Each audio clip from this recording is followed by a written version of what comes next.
Hello everybody and welcome to the stream. How are you guys? Are you excited today?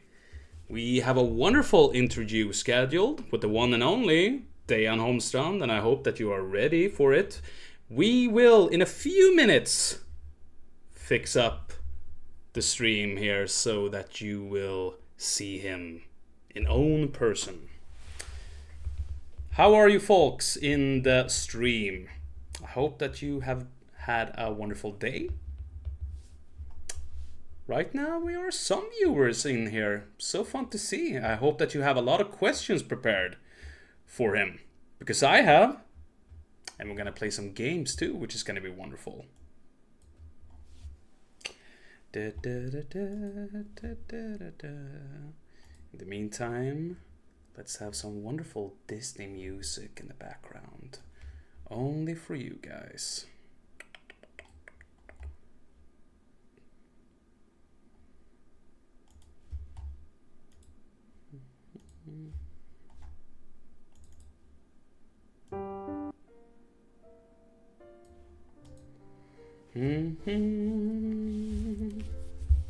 So we're gonna wait approximately 4 more minutes.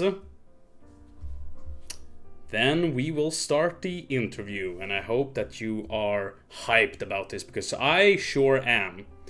This is one of the most wonderful people that you can meet in the Swedish Lorcana community, and it will be a lot of fun.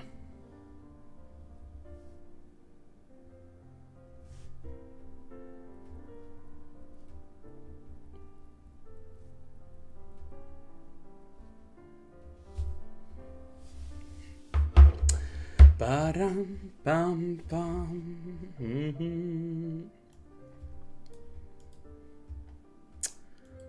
10 viewers right now already. So wonderful to see all of you wonderful people in here. Hello and welcome to this stream. How are you? I hope everything is good with you right now. I'm very, very good. I'm so excited about this interview, and I hope that all of you are also excited about this interview. Let's get some hype in the chat, everybody. Come on! Just 3 more minutes, and then we will start. Does someone has anything interesting to share about their day? Something that you have done? Something Disney, Lorcana related? Have you bought all of the Christmas presents yet? Maybe you have bought some Lorcana stuff for yourself or for someone that you like. Bam, bam, bam, bam.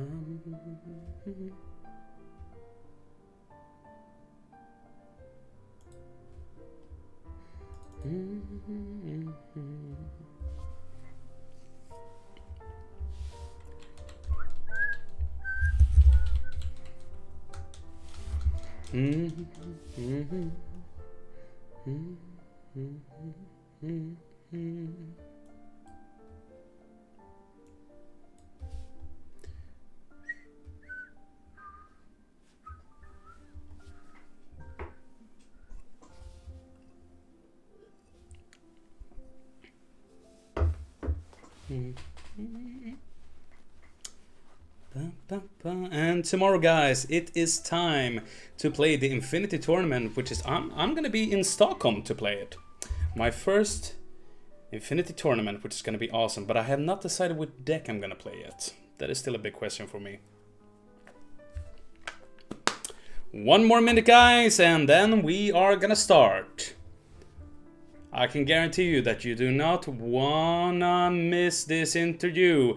Tajini, my dear moderator, with be prepared. 13 viewers already on the stream. Hello and welcome, everybody.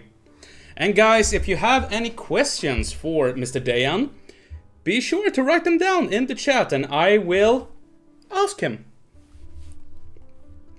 No questions are dumb. There's only dumb answers. No, I'm kidding. Of course not. Anything Disney related, TCG, board games, maybe gaming related. Maybe his favorite food. Because guys, guess what? It is time, and it is my honor to introduce to you one of the most wonderful people in the Swedish Disney community. He is the one, he is the only. It is Majesty Dejan Holmstrand. Everybody gave him a big applause. Hello and welcome to the stream. Dayan, how are you, my friend? I'm very good, thank you. Awesome. It's so nice to have you here, actually. We have been talking about it maybe for a little while that we are going to have you here on the stream, and the day is finally here. So, how are you? I'm good. You're good.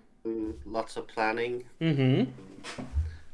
We have, well, we're in the planning phase of Stockholm Open 3. We have the Infinity Weekend, and we have Store Championships coming up. So there's a lot of things in the pipeline. Yeah. And we're going to get back to Stockholm Open 3 in a little while because I imagine that we have some questions about that, and I imagine that a lot of viewers have some questions about that too. But I'm going to ask you, are you ready to hear the first question? Oh yes. Oh, yes. Because the first question is pretty simple. I'm just going to ask who you are, really. Who is this mysterious, lovable person that I actually got to know? I think it was almost half a year ago, 6 months ago, that we started to know each other for real. Because Oh, we saw each other at some store champs, for example. But then we actually became friends and started talking to each other. And you're a wonderful human being. You really were welcome. You really welcomed me with open arms into the community and everything. But tell me a little about who yourself. Who are you? first of all, it's really nice to hear, and thank you. So my name is Dejan. I'm 44. I live in Stockholm. I'm from Skåne from the start. But I've been living in Stockholm for I think it's 21, 22 years now. Work with digital design, mm, UX currently. Um, yeah, that's me in a nutshell. That's you in a When I'm nutshell, not really. not when I'm not working with Lorcana stuff. And if we look behind you, there is nothing telling that you're not a Lorcana fan. Not at all. Because I don't really see Winnie the Pooh, Honey Wizard back there. I don't see the Mickey Mouse or anything. So you're not a Lorcana fan at all. Look at No, here, Swedish Arctic Fox, and my dear moderator. All my moderators are in right now. We have Atagini, which is of course Henrik. We have Swedish Arctic Fox, which is of course Magnus, and we have Joke 2, which is Oscar. And all of them are good friends of ours also. Be prepared, they all say. And I wonder why they say that. We're gonna come to that later. But I have to ask you though, the childhood. Because you grew up, and I can imagine since you like gaming so much, because when you and I talk to each other, we mostly talk games. We talk TCG, we talk board games. We had a wonderful, actually, we met, was it last weekend, was it 2 weekends ago? We took a Swedish fika and really had a yeah, really cozy two time. week Two, 2 weekends ago. 2 weeks ago, and we sat down and we just talked gaming, and it was so wonderful and everything. But tell us a little about the childhood itself. When did you first come in contact with gaming itself? And was it really like board games or TCG? Or was it like video games, etc.? Uh, I think it was actually video games or PC games or Commodore 64 games, something like that. Ooh, I It like was it. like a mix. My dad was a huge tech nerd, so he had all of the new things at home, all the new computers and stuff. And I did own a Nintendo 8-bit, but that was Ooh. also my older Nintendo, and we did get a Sega Mega Drive, I think, but mostly PC.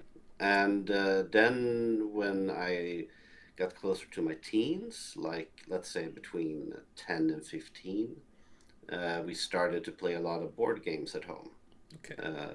Could be anything from Monopoly to Spank the Monkey.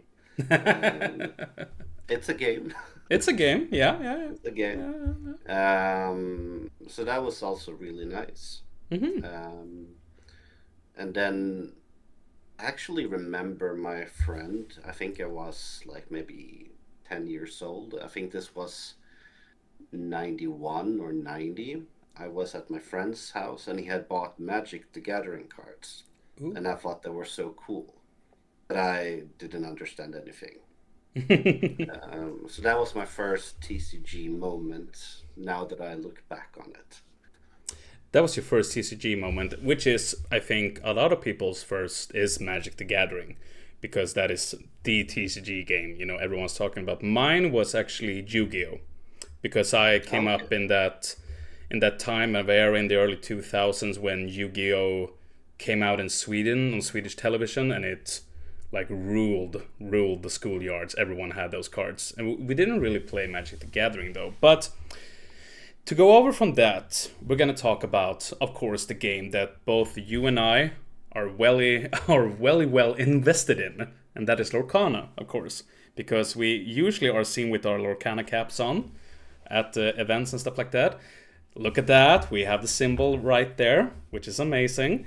But Lorcana, tell me a little bit, like, when did you discover Lorcana for the first time, and what made you go for a Disney TCG game, which I think a lot of people, in some sense, when they hear Disney in a video game, I think some people kind of be like, ah, no, not that, not Disney, that's for children, which I think Lorcana has proven it is not. It is a very well constructed TCG game. But tell me a little bit about it. How did you discover it? I think it was like 1 year before the game came out, and I saw it. My friend actually showed me an online article, and it was actually this guy that was featured. Not the card, just the illustration. And I'm one of those people that's, if it looks nice, then I'm hooked. Hmm. Um, so for me, that was just something clicked. It felt nice. Yeah. And I was looking for a new TCG to start, playing maybe a bit more heavily than I've had been for the last couple of years. I played Star Wars Destiny, for example, Hmm? which I didn't find super fun. Tested out a couple of other things. I was actually playing One Piece just before Lorcana, but I knew already from the start that I was going to jump ship when Lorcana came out. What made Um, you decide you were gonna jump ship? Was it that it looked nice, or was it something? Because in sort of sense, you have to almost be like a Disney fan to be drawn to Lorcana. Was there a lot of Disney in your youth that you were like, is Disney nostalgia for you? oh yeah, yeah, of course. I still remember going and seeing The Little Mermaid on in the cinema. I saw Oliver and the Gang. I think it's Oliver och Yeah, Gänget is in Sweden. yeah. I think that was 88, like, one of yeah. the, yeah. So I grew up with Disney. I love Disney, but I wouldn't say I'm a super Disney fan in that sense. Like, you have Disney everywhere. Yeah. I could be lying, but it's not like that. No, no, but it's Um, example for me because I have worked for Disney. I worked for Disney Store and for some years, and in Mall of Scandinavia, for example. And I've been a Disney fan, since I was 3 years old. My whole yeah. life has been about Disney because it's something that fascinates me. So that's how I found the game. But Mm. some other people just found the game because but it just looks nice, and some people are mostly drawn to because it's a new TCG game. Because when I watched the news, for example, when the first chapter came out, it sold out in an instance. I mean, the Americans are eating this game, like they are Yeah. collecting everything about it. Mm. But do you remember like the first, should we say, like store champs that you went to? You had your first deck because Mm. you jumped on first chapter. Do you remember the first store champ that you was on and what you played? It was actually chapter 3. Um, I only collected the game set 1 and 2 because I didn't want to invest in cards. Like I wanted one of each. That was the main goal. Hmm. But I didn't build anything because I didn't want to invest in a deck that wasn't going to be worth anything, or playable when the game actually came out in Sweden, which was set free. Um, but I think that I played like a really weird green and purple deck um, that I tried out. I also tried the traditional bounce, Ruby bounce, Hmm. which failed spectacularly. Like everyone was like, "This is the best deck," and yes, it's the best deck If you draw the don't correct cards. if you don't brick. If you don't break, that's, Exactly. that's usually how it goes. I just want to say right now, we are right now 18 viewers right now already. So that's some kind of a record also. So there are many people in here that are eager to listen to. So just give yourself a type of applaud also, because you are a very respected person in this community. And I know a lot of people talk about you in this community because you are a very lovable person. I myself think that because, yeah, you're a wonderful human being. So take that to yourself, just so you know. Thank you. And also, guys, if you haven't clicked the follow button already, please do and help me reach the goal of 200 followers. So, we're gonna go now to something else. And that is something that lies pretty close to both you and I, and that is the little logo that you have there on your t-shirt. It is Nordic Ink Realm. Because both you and I have worked for Nordic Ink Realm. We do still, because we are trying to at least make some tournaments work here in Sweden. We have had some fantastic tournaments with Stockholm Open 1, Stockholm Open 2, and of course, guys, we have the announcements that there's gonna be a Stockholm Open 3 in April, the 11th to 12th of April, if I'm not mistaken. Yes. That is correct. And we're gonna talk about Stockholm Open 3, but first of all, I just want to talk about Nordic Ink Realm. Because maybe for some of the viewers right here, what is Nordic Ink Realm? And Oak Tree Knocker, I know a lot of you people are eager to ask questions, maybe about Stockholm Open 3 and stuff like that. We will take the questions later. I will ask all of your questions, so hang in there, because the viewers' questions are going to come last in this interview, so hang in there. But what is Nordic Ink Realm? Nordic Ink Realm started like an idea to kind of put the Nordics on the map. Me and my friend Magnus, Arctic Fox, the moderator here, we were actually down in Malmö last spring, and we're playing a really nice tournament that Malmö Kortspelsförening held. And on the way back on the train, we were sitting and talking, and the idea was that shouldn't we do something in Stockholm, because Malmö has done a couple of good tournaments, but Stockholm, which is the capital city, has nothing. Like we have no presence at all. So we decided to just let's do it, see what happens. And from there, Nordic Ink Realms kind of was born, like just an idea from the start. It was supposed to be like this umbrella organization that everyone could use um, in all the different countries in the Nordics.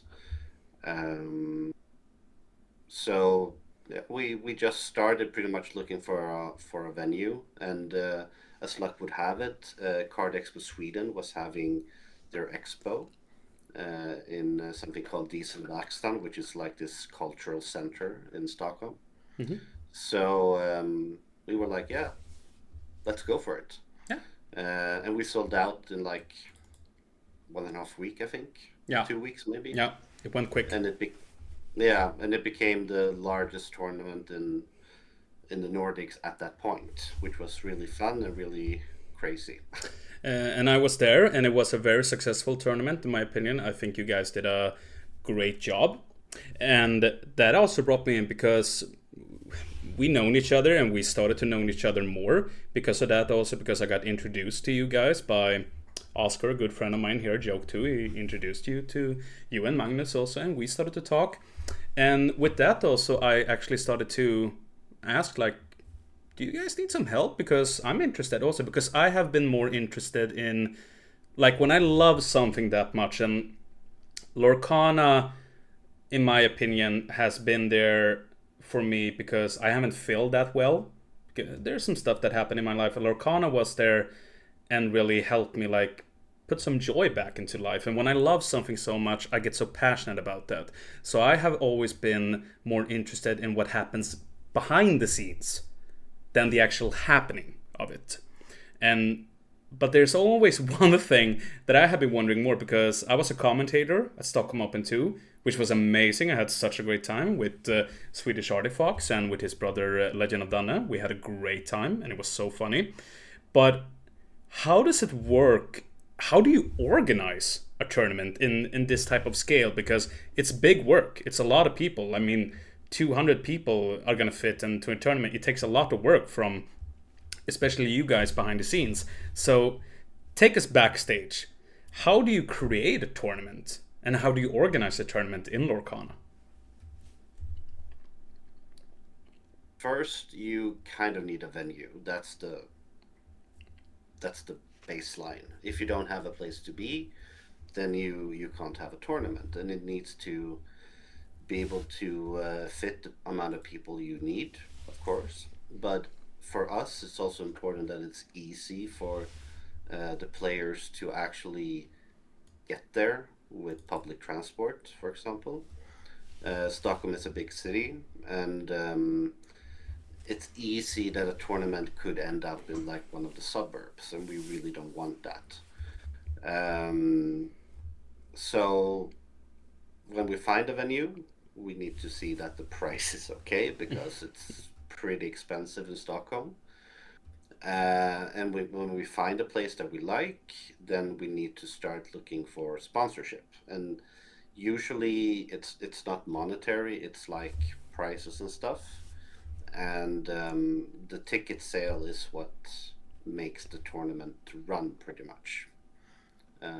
So all ticket sales go right back into the tournament. So we try to spend every cent that we get. But that also puts the pressure on us, because the larger we get, the more expensive it gets, and it's not a small jump. It's like, oh, we paid 8K the first time. Oh, we paid 20K the second time. Oh, they want 100K for this next venue, which is not going to fly, of course. So it's a bit stressful to find the venues. So that's the big thing. Yeah. And then we need to do the like the budget. We need to see, what do we want to give to the players? What can we give to the players? So, for example, we usually have goodie bags, and in those we have our little pin with the ink realm. I'm gonna see if I can grab one right here, but here we go. There is the pin that you always get for being in the Nordic Ingram tournament. I hope that you guys see that pretty good at least. It is a beautiful handmade pin. And we really wanted it to be like, we wanted it to fit with the rest of the Lorcana pins. So it feels like it's cohesive. Mm-hmm. And then we wanted to add maybe some candy, like we did the first time. We added lore pads, which we had to buy to add. Last tournament we also added the drinks. We added boosters. We have like these tournament tags. So it's a pretty big, bag for just joining. Get one here too. One moment. I can show you here the wonderful tournament tags that you can get here. I only think I have still So this is how the tags looks like. This is my crew tag from the last Stockholm Open 2, but you get one of those also if you are a participant. And you also get the mat. You can book one of the mats also and buy. Yes. Yes. So we wanted to kind of brand the tournament so it felt like Lorcana, but not Lorcana, you know, due to the IP restrictions. Yeah. But we still wanted it to be close enough. So we have the pins, we have the mats, and then we created our own lore decks, or you know, lore counter decks Yeah. that we also printed for the last tournament. Yeah, exactly. So all of this, it needs to be designed. It needs to be kind of approved in the group. It needs to get printed, or yeah, produced. And we always have to kind of look at the bottom line. How many players are we? How much money does that give us to work with? And then based on that, we can do more or less stuff. Yeah. Um, so that's kind of how it works. And then so when you have like the venue, then you need to decide on the products that you're gonna give to the players. You need to get the actual prices for the players. Here, sponsorships from Ravensburg comes in, or from maybe Speltrollet, which is a store. Those are invaluable for us because those products really help us, because the players get super happy with what they get.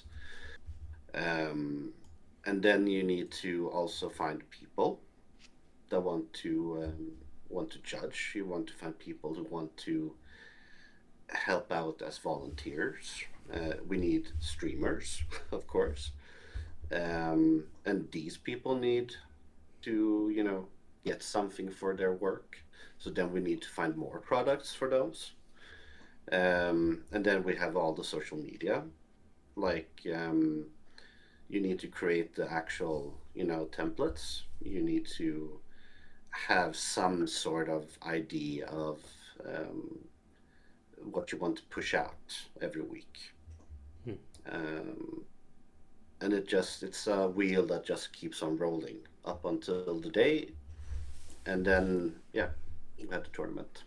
And that end we have a tournament, and that's also what you say there. It takes two to tango in this one. So if you are interested, guys, in the chat to join Nordic Increm, so I think that you should write to Dejan and maybe say, I can be a volunteer, for example, or I want to judge this tournament because it's really fun to hang out backstage. But I'm gonna also ask you, because since you have organized now, is it 3 tournaments or is it 2 that you have organized? Because you also organize like store champs for tomorrow. You are the organizer for Alpha Spel in Stockholm. Yeah, so I've organized most of the store champs Mm-hmm. for Alpha Spel, the pre-releases, the Infinity Weekend now, 2 Stockholm Open, and now the third is on the way. And then we helped out Malmö Kortspelsförening with Disney Lorcana Open 2 Yeah, at Malmö Game Week, yeah, and where we were their partners and helped out exactly. with the organization. Yeah, because I really want to get down to this is maybe your opinion also, but since you are an organizer and know how to organize a tournament, like what does it take to create a good tournament in your opinion? Because you have, you know, a lot of things. It's the atmosphere, it's the players, you know, it's everything. It's a lot, you know, it's the streaming, you know, it's the commentating, it's the judging. But what does have to work to create a good tournament like that? And maybe also, is there something that you want to see evolving with Lorcana tournaments in the future? What do you want? Um, to create something that works is the baseline. Like, you need everything to just run smoothly. If it doesn't run smoothly, then players going to be dissatisfied. You're going to lose time. Um, we can actually see that with these big DLCs, they have had some technical issues. They have some issues with the structure and the flow when it comes to, like, let's say buying a pack rush, stuff like that. But they're so much huger than us, and they are gonna have issues. We are lucky that we're not that big yet.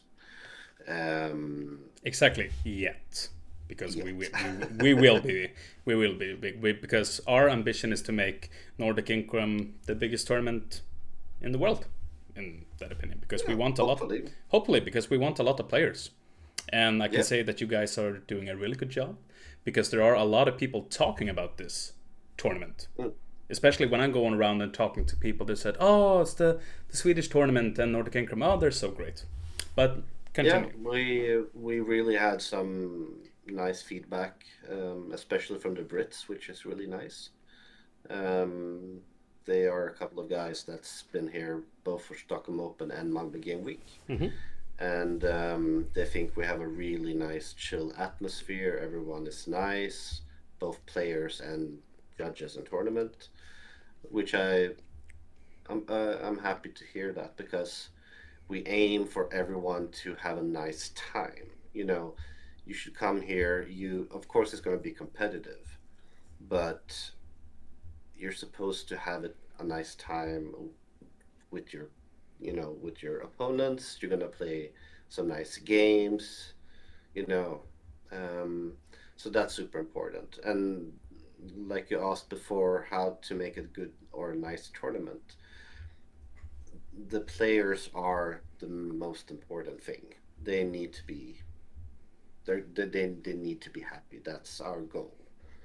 Um, and having no technical issues, it's a big step forward. Like just having a like play hub working, that's a huge thing. Having a smooth check-in, you know, not too much downtime between rounds, being available for the players when they actually have something to ask. Um, all those things put together creates a good tournament. And is this something that you would like to evolve with the tournament? Is it something like, oh, in the future, I would want to do this in a tournament? Let's just say that you can decide everything with the tournament. Is there something in particular that you would want to see? Uh, of course, it would be really nice to, I think, for me personally, having a 512 person tournament would be like a good goal to reach in the future, because then we're like up with the big boys, so to say. It would be nice to also kind of include the illustrators. Maybe have like an illustrator corner.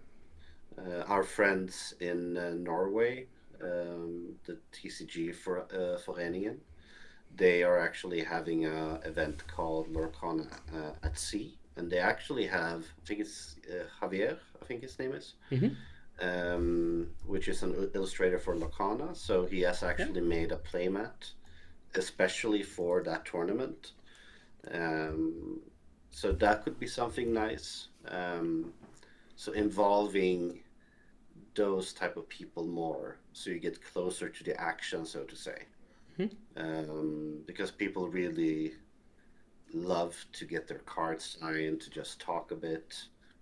Um, One thing that Malmö has done really well has been the the children part of Lorcana. They have had a lot of children playing.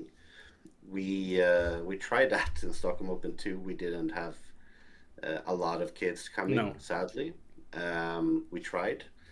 Um, that I would like to see that part also grow, Yeah. because it's a really kid-friendly game, and we really try to make it as good for them as we can. So though I would say that the kids, the normal players, so we really want to give them a good experience. And also something that we can talk about is that with Stockholm Open 2, something pretty big happened. And that was that Stockholm Open 2 became a CCQ. Mm. Tell us a little about that. How did that work, and what is a CCQ also for maybe the viewers that don't know? Um, well, it all started with Lorcana or Ravensburger going out and saying that they're only going to host free DLCs, which is a qualifier for continentals that then leads to worlds.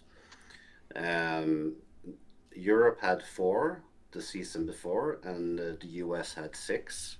Now the US got three, and Europe got three. Uh, this made a lot of players angry because they felt that they couldn't play as much as they wanted to, and they also felt like it was harder to get tickets because those tickets go. I think it was Bologna, the first DLC for this season. The tickets was gone in 15 seconds. Yeah. So that just shows how many people love this game. Um, so from what I've heard is that the CCQ, which is then a smaller qualifier that's more local, those were supposed to come in next season, but they needed to let people play more. So they kind of just threw it out in the spur of the moment. And I think that it's 24 CCQs per continent. Um, and then you, as a tournament, had to apply. You had to have certain things that you had to be able to apply. But we're happy that we got it. So the winner was actually a Swedish woman called Aska. Mm-hmm. They won, and they got a ticket straight to the Continentals because that's the first prize. You get a ticket to Continental. Yeah. If you take a DLC, I think it's a top four or top eight that get invited. Mm-hmm. So it's a much bigger chance to actually win of these tickets to go to a CCQ than to a DLC, Yeah. even if a DLC is super fun to go to. And we're now going to go into the future of Nordic Increm also. So can you tell us a little about what is the future of Nordic Increm right now? Because there is an upcoming tournament that is going to happen the 11th of April to the 12th of April. We'll see you there, guys. I'm going to be there. You're going to be there, of course. And a lot of other luminaires are going to be there too. But what is the future of Nordic Increm in general? We want to keep on creating fun tournaments. That is the only goal, to be honest. We would like to grow and make bigger tournaments, and we would like to have a nice working relationship with Ravensburger, so they feel that we are a partner that they can trust, which I think we have shown so far.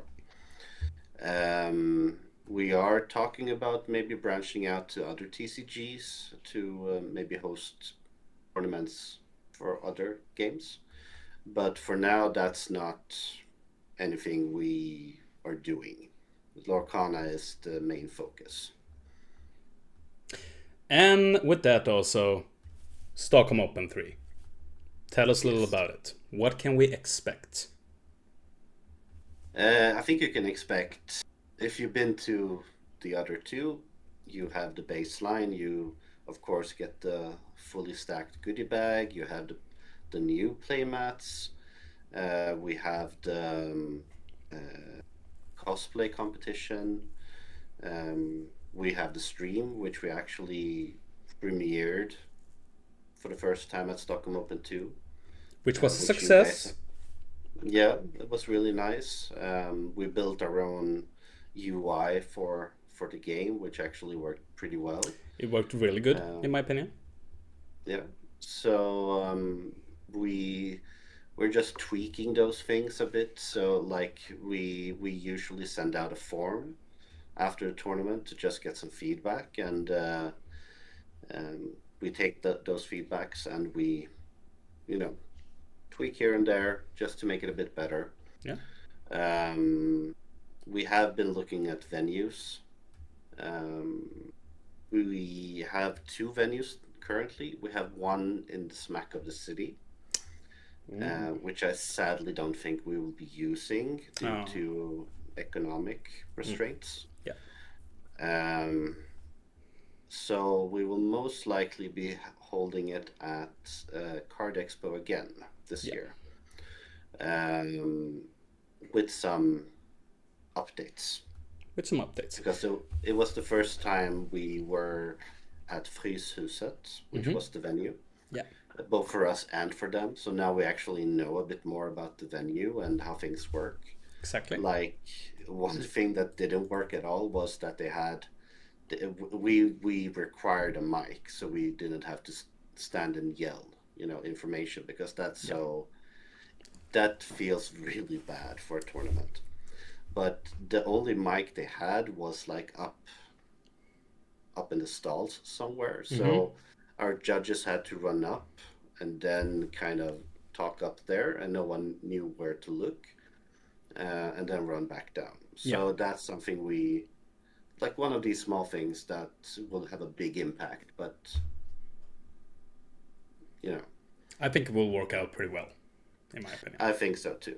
because it's going to be a very exciting tournament. I'm looking forward to it. And guys, don't forget also, because when can we book tickets for this venue, or when can the players book tickets? Uh, we aim to release the tickets the 1st of January, and we're gonna have something new when it comes to pricing of the tickets. So Ooh. instead of having early bird, we're gonna have each month there's gonna be a price hike. So we Mm-hmm. are currently looking at the price of €50, I think. €50. Okay. But if you buy in January, Mm-hmm. you can get it for €30. So it's a pretty big discount. It's a pretty But big if you discount. buy but if you buy it in February, it's going to be 35 or €40. Okay. So it goes up the closer we get to the tournament. That way, we feel that we can have players actually afford tickets. Mm-hmm. Players can plan to actually come. Mm-hmm. One big issue we had with Stockholm Open 2, even though it was a CCQ, we had a fairly good turnout. I think it was 135 people. Um, the problem was that Ravensburger had played three CCQs at the same weekend, one in Cardiff, one in Stockholm, and one in France, which meant that we cannibalized on each other's players. I think that when Malmö Game Week had their tournament, they had like between 20 and 30 Brits, for Mm-hmm. example. We had zero in Stockholm because everyone was going to Cardiff, of course, because it's closer. Of course. And then the week after, we had the Bologna DLC. Mm-hmm. So we totally get that people can't afford travel, all over Europe. That, of course. So the date we have now is placed kind of smack in the middle of two DLCs. There is nothing else planned when it comes to CCQs from what we know. We are applying for a CCQ. We have not gotten it yet, but fingers crossed. So we aim to fill this one with 256 players, and hopefully we will get there. We are gonna get there. So you heard it here first, guys, on the stream. The 1st of January, the tickets will be on sale for Stockholm Open 3.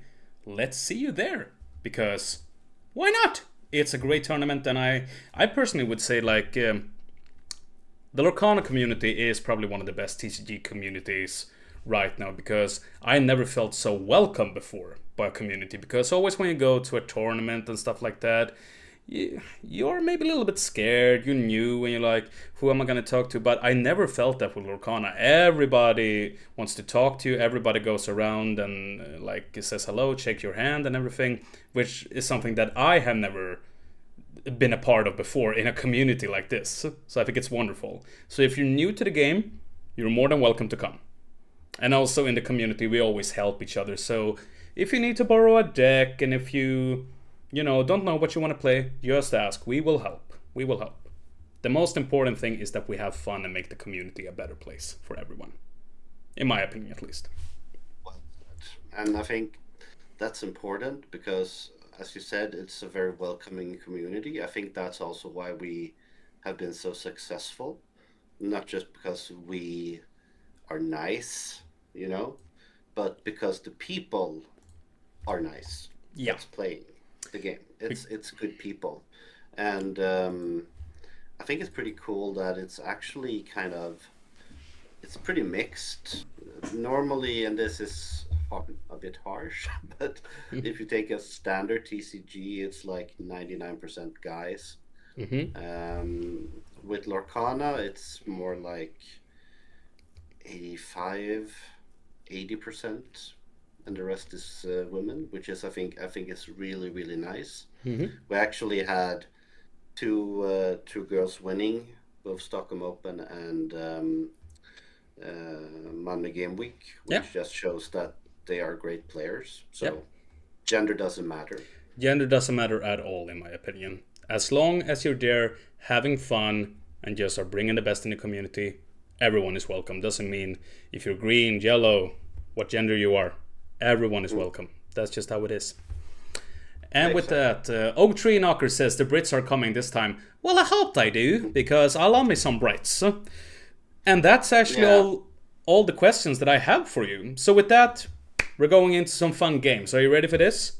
I So hope so. we're gonna start with the top five. So this is the top five.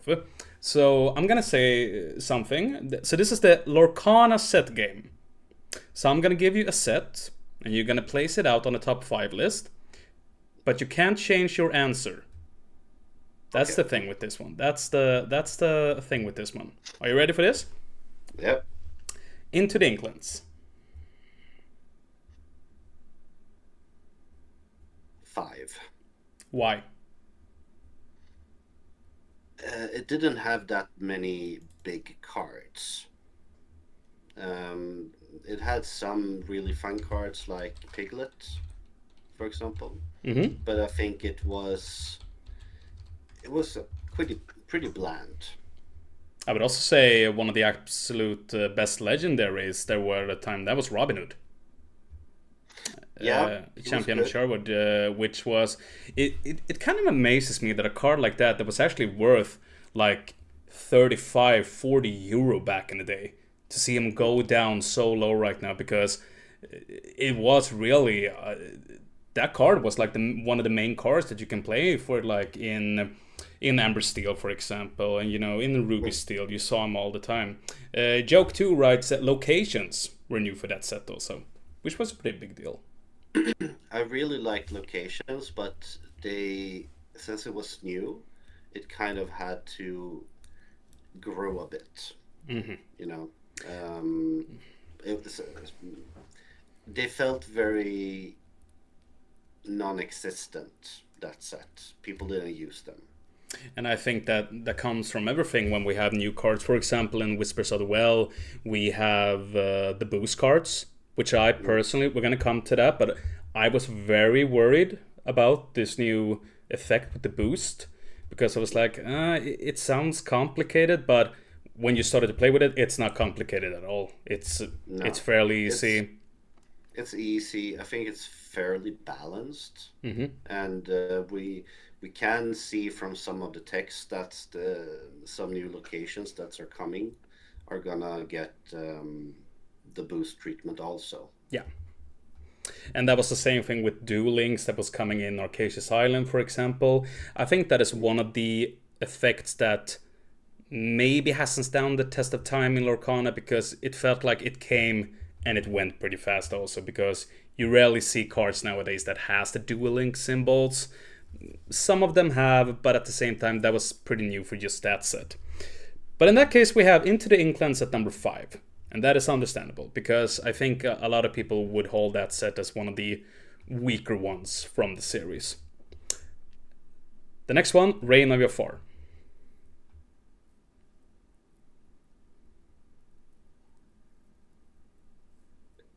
tricky because it was kind of fun. Mm-hmm. I think number three. Number 3. Why? Mm. It had some good cards, but it wasn't like mind blowing good. Um, I felt that some of the illusion cards that came out was like subpar, Mm-hmm. but we do have some good illusion characters, of course. Yeah. But it was the same like with locations. It was an idea that didn't maybe survive that long. I mean, illusions Um, is a type of card that are played in some decks today, and mm, they are usually very powerful, and therefore also very easy to just take away. But mm, I can actually agree with you there that Rainier Far, it felt like that set, it just came from yeah, nowhere, in my opinion. And if it was some really nice cards in there, and I think that the more sets that are coming, the cards from that set will be much more playable. Because right now there aren't really like, even when it came, it didn't feel like any of the legendary cards were that playable. Like Namari was there, she was really good. The Lilo card was very hyped, and I think she was really good too. But with the rotation, also, that comes in play yeah. that you really can play them. For me, I think that Jafar was it had potential, but due to Fabled coming out, it kind of killed Jafar before it even had a chance. If Because Jafar would have been the rotation set, I think that would have mm, been totally different, in my yeah, opinion. Yeah. I think so too. The next one, Rise of the Floodborn. Hmm, I think one, to be honest. One. Hmm. Oh, that's very high. Tell us why. Rise of the Floodborn, the second set. Yeah, you had some really good cards in there, like Beast, for example. Yeah, Bucky. we're gonna come back to him. We're gonna come back to him. But yeah, for Yeah, example, there. I mean, look at a card like Beast that also was one of those standard cards that you saw mainly in blue steel decks. For example, you saw him, everything like that. You know, he was a very expensive card, and right now, like, nope, because you can't use him, of course. no, exactly. And he kind of also got went up and down in price for a Mm-hmm. while, at least at the end. But I think the biggest thing was the bounce package. Yeah, For me, that mechanic was extremely well designed. I really loved the idea of um, of the cards kind of trying to catch each other, going up and down, like in the movie. Um, the issue was that nothing else was as good designed. yeah, So it was just too good, too good. Hmm? too good Too good. as a whole. But it was really, really fun. And I think this is what also makes me love Lorcana because you can do these stupid, crazy things with the cards that you couldn't do, like, let's say, with One Piece, which was pretty static, in my opinion. Um, but you could, like, oh, I'm gonna quest with this guy, then I'm gonna play out Fox that's gonna hit this guy, and then I'm gonna play out Snake and take Fox up back. Mm-hmm. Um, you know, you could do some really cool combos. Yeah, you really can, and I would love to see those cards again. I don't think it will happen anytime soon, but it would be amazing. And right now with the Infinity Weekend, it's going to be nice to see that maybe some player are going to pick up that bounce package again to play Fox and Snake and the Goat and everything. Because it's almost like unthinkable when Fable came that like we're not going to be able to play these cards anymore because they are typical cards that needs to be in a deck like that. But I think that also that kind of shows why we needed the rotation. Yeah. Because if you take purple or amethyst, um, many of those bounce package cards were always in the deck, Yeah. and it's it's both good and bad. It's bad because the game kind of stagnates, even though if they print out four new sets and you only change two cards. I mean, what's the point? Yeah. Now that's the thing also, because rotations are pretty good, because the only thing that I was afraid of when the rotation happened was that a lot of people hyped up aggro decks. And that was the only thing I said, like, if this is just going to be an aggro set, then I'm just going to be playing Infinity until we get the next set. But I thought like Fabled even found its way. There was a lot of aggro decks, don't get me wrong. But Amethyst Steel was a big one. Blurple was the undisputed ruler of that set. Everyone played Blurple. And stuff like that. Even a deck that I have in recent fell in love with, and that is Sapphire Emerald, which I think is a really good deck, which is one of the strongest decks right now in Whispers of the Well. But with that, we're gonna go to the next one, and that is, so we have Into the Inklands at number 5, Jafar at number 3, and Rise of the Floodborn at number 1. The next one is Azurite Sea.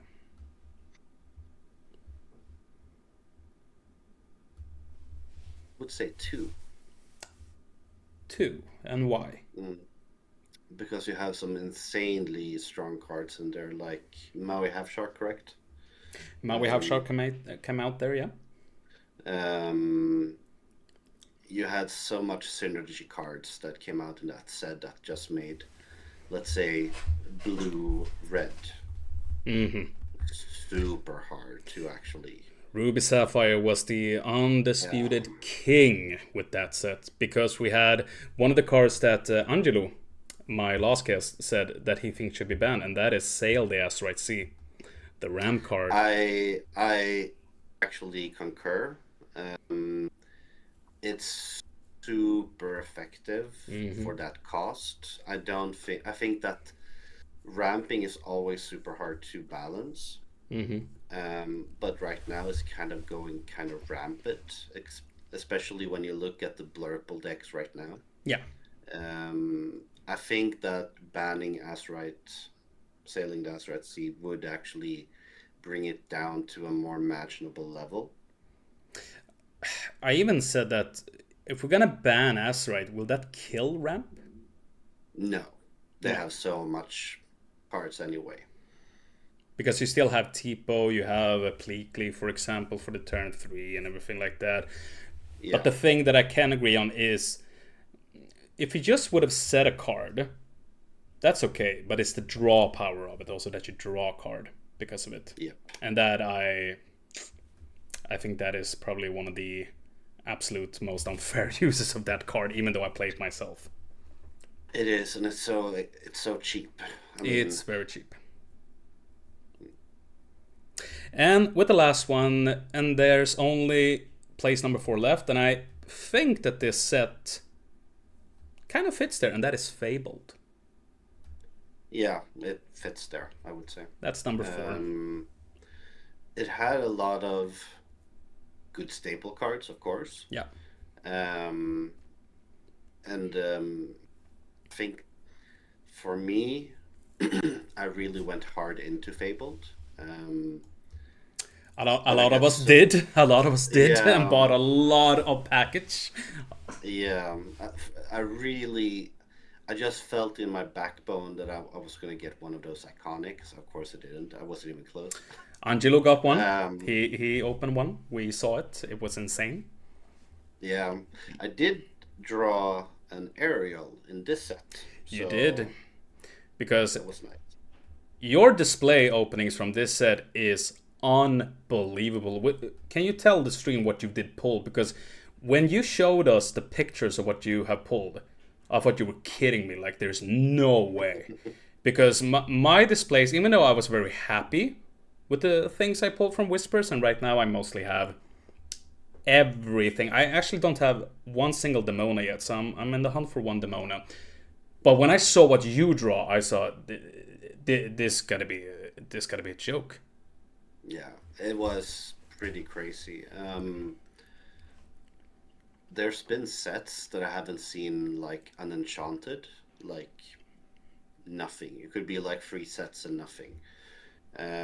But this time, I think I got one case and one loose box, I think. Mm-hmm. And I think I pulled 4 or 5 enchanteds. I pulled Aerial. I got 2 foiled Cindies and 2 normal Cindies. Yeah, I pretty much hit everything you could hit. Yeah. No, Um, you should be very happy what you opened because it was good. We I was, because I've had like super bad luck, to be honest. This was overall by far the best set I've ever opened. yeah, So I would say so I was because happy. I would actually say like Fable was probably my most luckiest, or maybe Reina Jafar because I opened ton of legendaries, but then Fable I opened like 6, 7 Dumbos or something like that, which was insane because my my trove that I opened on the release day, that is a question in itself what it was, but it was not. You can see like now with whispers in the well that there are no guarantees in the displays. I mean, my displays were pretty good. We had a wonderful luminaire at here in Westeros, Eric, Blue Bubbla, his name is. He opened up one iconic aerial and one enchanted the same day. And he actually opened up another enchanted. So congrats to you, Eric. You are the man. You will be in my heart. Remember that.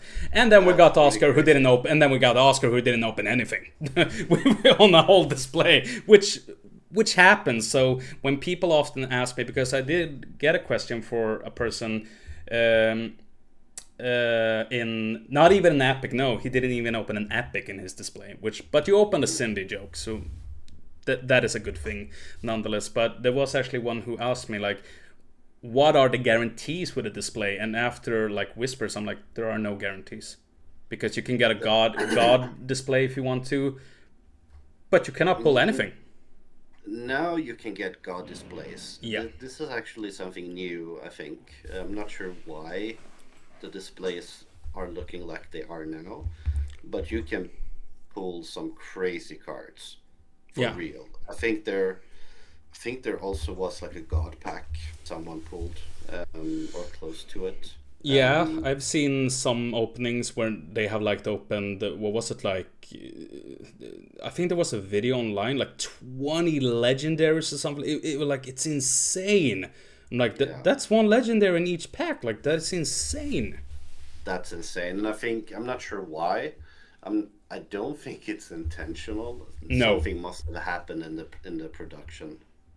because then you see displays like that doesn't have anything in them, like only like Yeah. super rares. And then again, there are some very good super rares and whispers. But if you, in my opinion, if you pull 5 to 6 legendary in a display and maybe 3 epics, that is a good box. Don't get me wrong, that is a good box in my opinion. 3 epics is insane. One is good, two is extraordinary. Yeah, But three, I'm not sure if you can get three. and I actually I have got it. I've got 3 Oh, in one of my displays. Actually, I got 3 epics. But then again, also I think with the epics, because I've decided right now I'm not collecting enchanteds anymore. Enchanted for me is just, oh, that's great because now I can trade it for new cards. Epics is something I collect, but I hope yeah. for the future that they are gonna introduce like legendaries to become epics, for example, because right now we only see, because the epics are only commons and uncommons and maybe rares, right? There's not a Mm. super rare, right, that is epic yet, because unfortunately like some of the cards are not that valuable as an epic, because and that again, that is not the most important thing, that they are supposed to be valuable. It's the design of the card itself, Mm. because I would say the most valuable epic card right now is the Zeus card, the new one, because that is the most Yeah. playable one. Yeah. Yeah. And with that, we have the top 5 set games. So we have Rise of the Flawborn at number 1, we have Asteroid Sea at number 2, Reign of Far at number 3, Fable at number 4, and Into the Inklands at number 5. And I would say that is actually a perfect list, in my opinion. Yeah. Yeah, Good. I would say that that is fairly good.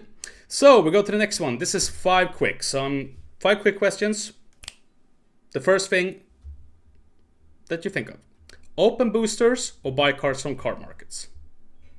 Open boosters. Okay. Big Sisu or B prep? Big Sisu. Okay. ID or no ID? Mm. No idea. No idea. DLC in Sweden or travel to DLC outside of Sweden? DLC outside of Sweden. Organizing or playing the game? Organizing. That's it. So here comes the next top 5 list, and this is just for you, my friend, because I'm not gonna have anything to say. These are the top 5 most irritating cards of all time. So these are the top 5 cards that you just want to, oh, it just crawls under your skin whenever one of these cards are played. So let's say that 5 and 4, they are irritating, but at the same time you play them yourself, so it's not fun to have them played against you, but you play them yourself. 3 and 2 are like, these cards, I want to burn them. Number 1, you rage quit, you walk out. Yeah. And you get to decide. I don't have anything to say in this, so we begin it with number 5. Number 5, Hiram. Hiram. And why? Because he was so overstated.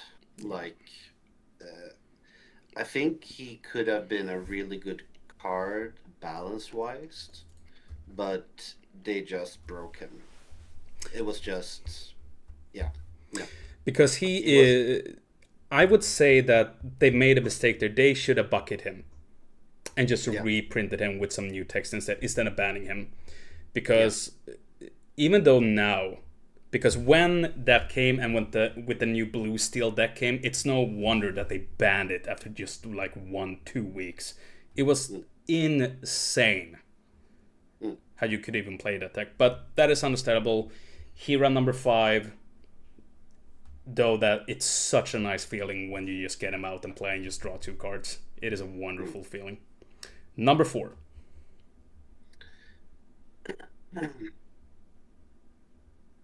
I would say Maui Half Shark. Mm-hmm. Super good card. Maybe a little too good, in my opinion. A little bit too good. I'm not sure how many games that I lost. I had like 19-1, and then he came out and I lost 19-20. It was like, okay. Mm-hmm.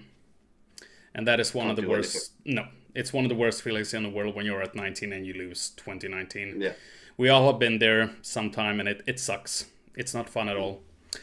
So those are like the 2 cards that they're irritating, but at the same time, you play them yourself. Now we get into the user stuff. Number 3, these are cards that if you had a lighter next to you, you would just burn these cards. So number 3.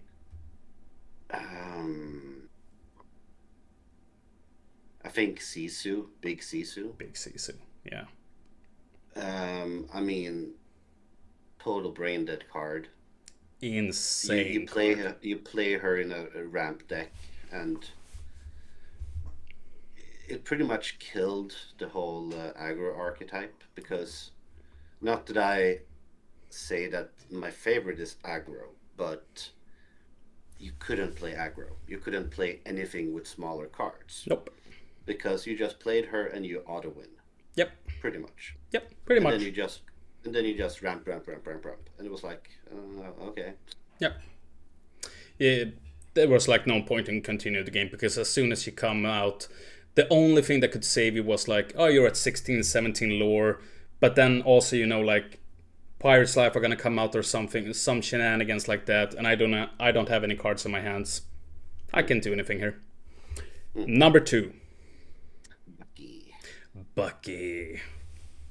And I did play him myself, but I didn't play the normal deck. But I did use him more like as an extra spice. But I think that the issue with him was that you couldn't get to him when he was at his top. Because tell us a little about that situation, because Bucky came, it was in Rise of the Floodborn, right? Yep. What happened with that card? What was that card? Because right now, that card has been changed, and it went pretty fast also. So what was Bucky? The Bucky had a special text that said, every time you play out a Floodborn card, your opponent discards a card. And no one really used that in set 2, but when set 3 and 4 came out, or yeah, 4, I think, Hmm. it was just pure, it was a bloodbath. I Hmm. mean, you had Diablo, which was Floodborn. So you played Bucky, then you shifted in Diablo, um, and it was just, and then you had maybe Prince John, which made you draw cards when your opponent discarded cards. So my opponent discards 4 cards, and I draw 4 cards. It was like horrible, and there wasn't really any way to get to Bucky if you didn't have a AOE. Like you needed Big Tinkerbell with her 1 damage, Hmm. or you needed Grab Your Sword, Yeah. you might, or Be Prep. That was the only way you could get to him. So you had to pray to the card gods that your opponent didn't draw him, because if they did, the game was lost, Yeah. pretty much. But thankfully they changed that also. So what does the text say now again with the newer Bucky ones? The issue was that he had Ward also. That's I forgot to correct. say that. That's why he was untouchable. Now he doesn't have Ward. He does have more HP, and the text is: if you shift in a Floodborn character, That's how it is. your opponent discards a card. Exactly. And that mostly killed that card because there's Yeah, not yeah, really that many. unplayable. Yeah, unplayable. But then also we have the number one most irritating card, and this is the card that you rage quit. As soon as you see it, you just want to walk out. Gee, I wonder what card it could be. I wonder what I card it could wonder. be. Does the chat want to take a guess? Cause guys, let's say it all together. 1, 2, 3. Be prepared. Stupid card. A I mean, stupid, ridiculous card. so broken beyond belief. I mean, board Alana wipe. Dale, Roar 2 cases. I mean, it was a no. If Sisu was a zero skill card, like B prep is just stupid because Yeah. in itself B prep is a good card. I mean, it was necessary, but in the decks that you played B prep, made B prep unbearable Yeah. because in a ramp deck you could get it out fairly fast, Mm-hmm. and not just one time. You usually had 4, and since you can just mill your deck, you just, oh look, B prep, oh I draw 10 cards, look how good I am, B prep, oh I win. And then with the locations, especially and in Ruby Amethyst and Sapphire, Ruby Sapphire, Mm-hmm. that made it just unplayable. And it also was one of those cards like you had a Maui Half Shark out there, you did a lot of actions, and then you could just end it with a B prep. Yeah. And just insult to injury already and win the game with that also. Which is insane because it's an action card. Yeah, and at the end of the rotation, you had so many extremely big, good cards. Like you had the coils that came in also that lowered your willpower Mm-hmm. or your power, which made Sisu also super insane because you could Even better. yeah, you could just lower the HP on a lot of characters and then just boom, Sisu board wipe. And then you have B prep board wipe. Do you think that we're gonna see B prep in the future again? Maybe. Be- Sadly, I think we will. yeah. Because in my opinion, a card that I'm looking for right now is that board wipe card. Because the Yeah. only board wipe card we have right now is the Prince. Like with the shift Well, and the thing like that. And you have I Under was the Sea also. we have on we have Under the Sea, sure, that's two. But I was so sure that Big Caesar was gonna come out this set. That they were gonna reprint her. Even though I said it might be too early. Because why would they reprint her just after one set? That's insane.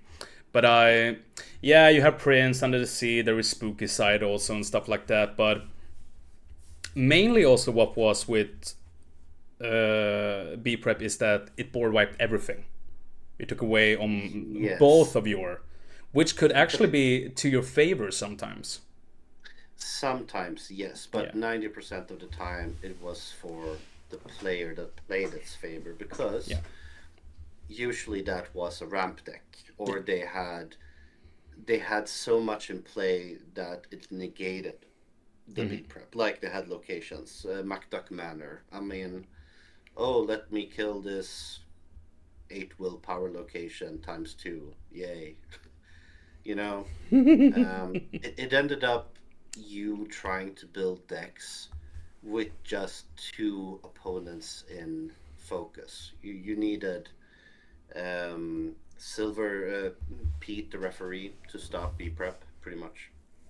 Um, you needed something to remove cards from them. Um, like a whole new world was amazing Yeah. towards those decks. Um, no, but they had too many win conditions, Yeah. too many big cards at the end, and I mean they are big for a reason, but it felt like you could do some insane things after turn 5. But would you rather say that because when you have a deck, for example, Amethyst the Ruby, that is not a ramp Mm. deck, would you say that it's more the ramping cards problem than B prep itself problem? Yes, the Yeah. ramping was the issue. Yeah. And the ramping would be prep with locations. We have Kim411 say B prep is going to be reprinted as an RA as a Ruby Amethyst card. Trust me. I could see that. I could see that. Because Oh, that would actually help something. I think that would help because you can't abuse it in a pure ramp deck. No. And I think that's a good take on it. I would say it's a good compromise. Um, I really like that idea. Okay. So there we have it. Be prepared is the card that you just wanna rage quit when you ever see it, which I think a lot of people would agree with. And for the next and final game, we have Speak Until You Hear a Better Villain than Ursula the Sea Witch. You ready? The Evil Queen from Snow White. Queen of Hearts. Cruella de Vil.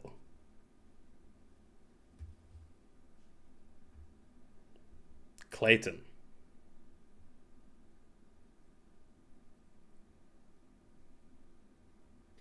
I think he's pretty bad. You think Clayton is pretty bad. He is even worse than Ursula the Sea Witch. Wow. Yeah. We actually had some other villains here. I can get them through. We have Gaston. Mm. We have Ratigan. Maleficent. We have Hades. We have Scar. We have Yzma. We have Jafar. And we also have, in my opinion, the best Disney villain ever created, Frollo. Yes, he's the Yes. baddest of them all. He is the baddest of them all, and probably the best, in my opinion, villains ever created. In my opinion, because he I think, is he is such a complicated villain. yeah, Often when you look at Disney villains, they are just evil just for the pure fun of it. Like Ursula, she's just evil just because she's evil, and that is nice. But Frollo is evil because he thinks he does something good. mm, And that's what I love with villains, like when you sympathize with them. yeah. I think Clayton was pretty bad also because it felt like he had zero redeeming qualities. He had pretty zero redeeming Uh, qualities, yeah. he was pretty just evil to the core, like money talks. That's fine. Yeah, yeah, we see a lot of those also. Like we have Rourke from Atlantis, evil to the core just because of the money, or oh, what's his name again from Pocahontas? Radcliffe was also one of Mm, those. But then again, they had some charm to them. Clayton was just evil. exactly. And probably the best death scene of a villain ever is Clayton's from Tarzan. Still haunts me to this day, that death scene. If you haven't seen it, when Clayton dies, look in the background of what happens. I can't believe that is in a Disney movie. It's insane. It's totally insane. But with that, we are now going to move to questions from the audiences, of course. So we're going to begin here and see. Joke2 asks, what is your favorite childhood board game?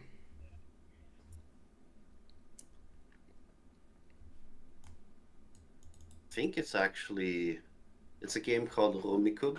I'm not Mm-hmm. sure if it's outside Sweden, but it looked like almost like dominoes with like two sides or two, one top and one bottom with letters and symbols, I think it was, or numbers.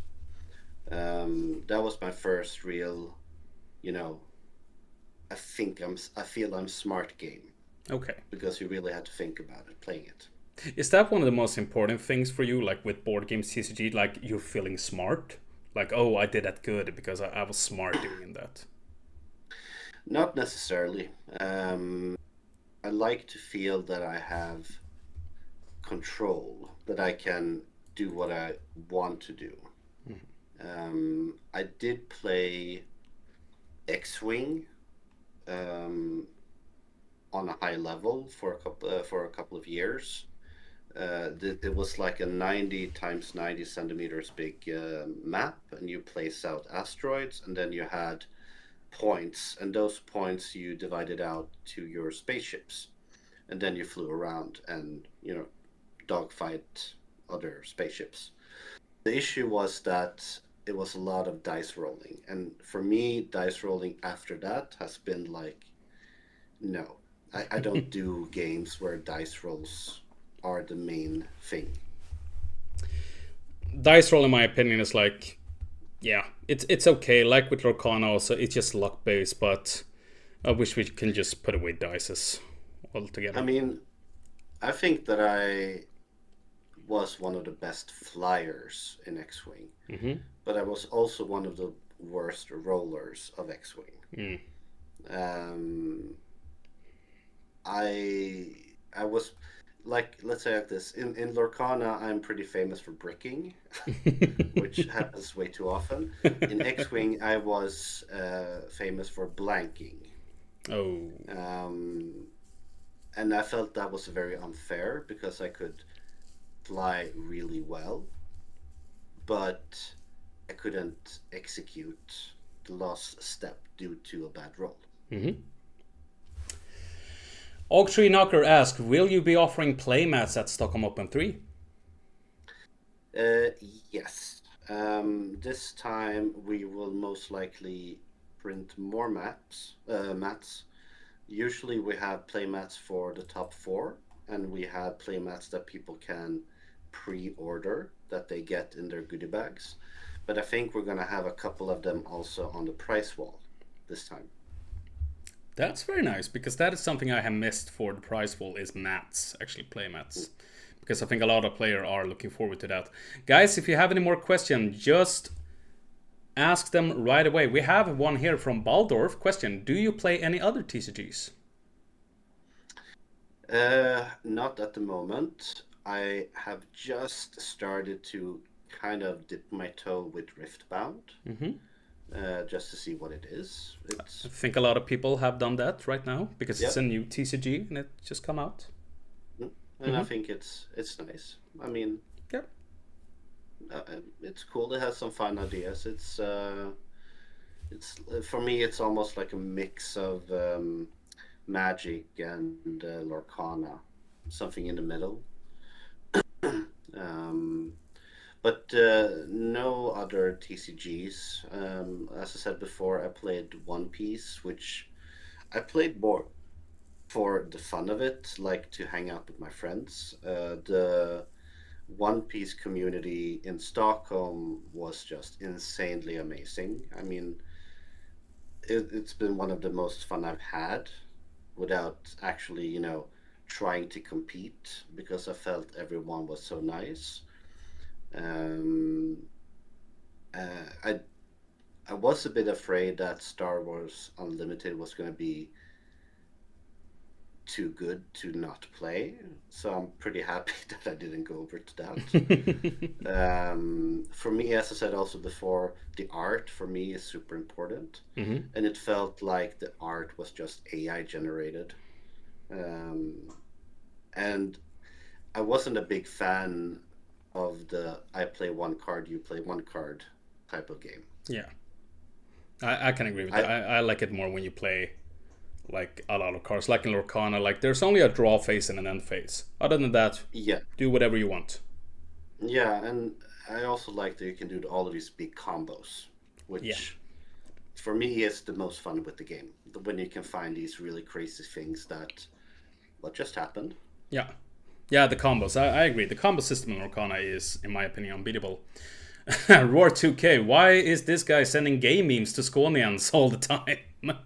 Um. What? Yeah. Define Roar 2K.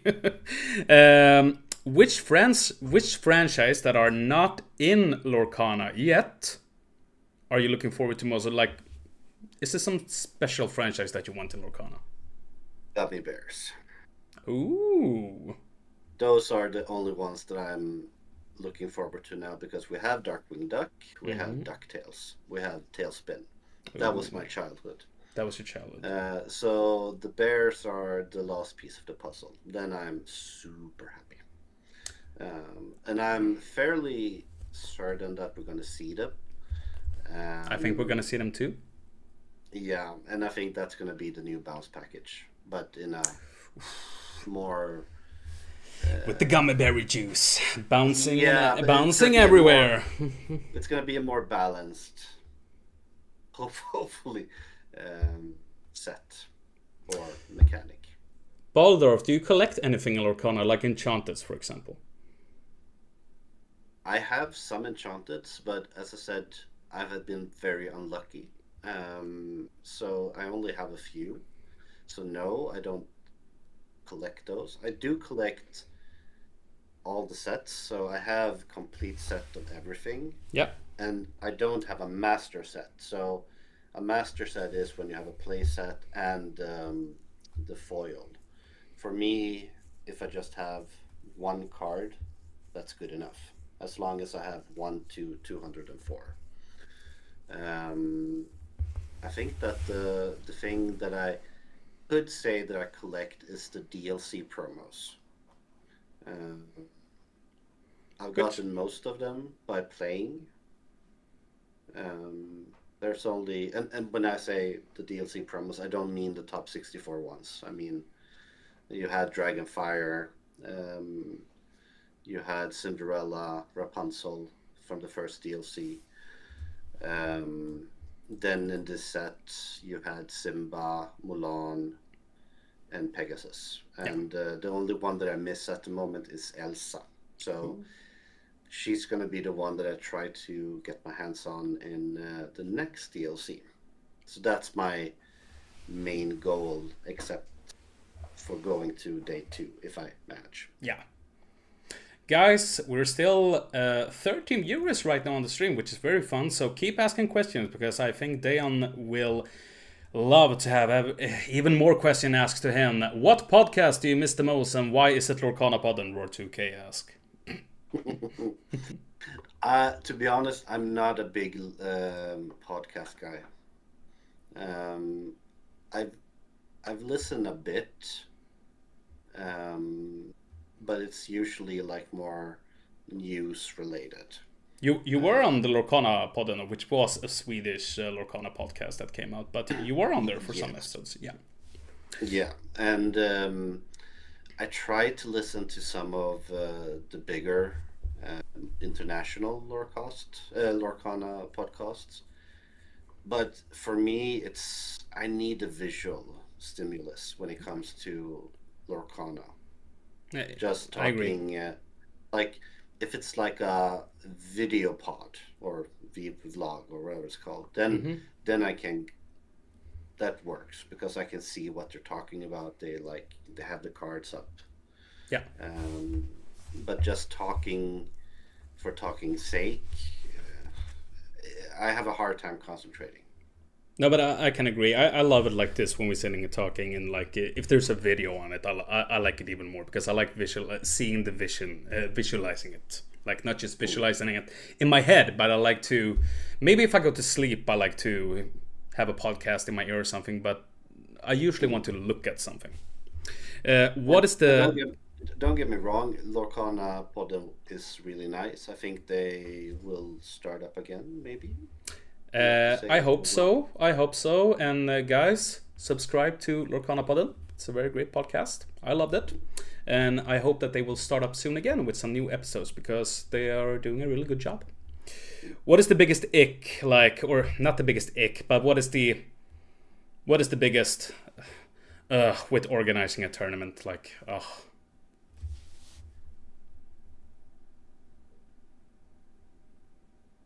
I mean, there's a couple of things. Since we, if I take us personally, mm-hmm, Inkwell, and as I said in the start of the pod or this episode, that money is always an issue mm-hmm, because we don't get money that way, no, um, and I don't see any way to get money that way. no, Um, so it feels like we're sometimes pushing very hard, like we're desperate, which could be the case. but without the players, there is no tournament. It's not just that without the players, we have no players, but without the players, we don't have the tickets, the ticket prices or that's how it is, money. unfortunately. Um, and without those funds, we can't do anything. And that's why we always. This is also why we have this payment scheme going for the next year. That it's going to be much more economic to buy it early. We take a loss, but we know we get people in, um, and that's more important because then we have funds that we can plan and use. Because if let's say we have 100 players signing up, or that is the max we have for a venue, and 80 people sign up the last week, we can't do anything at that point. No, that's just how it is, unfortunately. Yeah, What is the funniest thing with organizing a tournament? Like, oh, this is so fun. I feel it's the planning itself. Even if it's a headache, I kind of see it like a big puzzle in my head. Hmm. It's kind of nice to see all the pieces coming together. Like, oh, we sold 2 tickets. Now we can actually get the pins, for example. Hmm. It's kind of sad how small margins we have, but it really makes a difference. And when we can do that for the players, because it's not for us, all the money goes in and then back to the players. Yeah. And I think that's the most fun thing to actually see the players be happy, to be excited, um, to have fun. When they actually join the tournament. Guys, keep on asking questions because we have some times left. Do you have a specific memory of an event like a tournament and everything? Do you have a specific memory that you just remember? Like, oh, I have a few. There are two memories.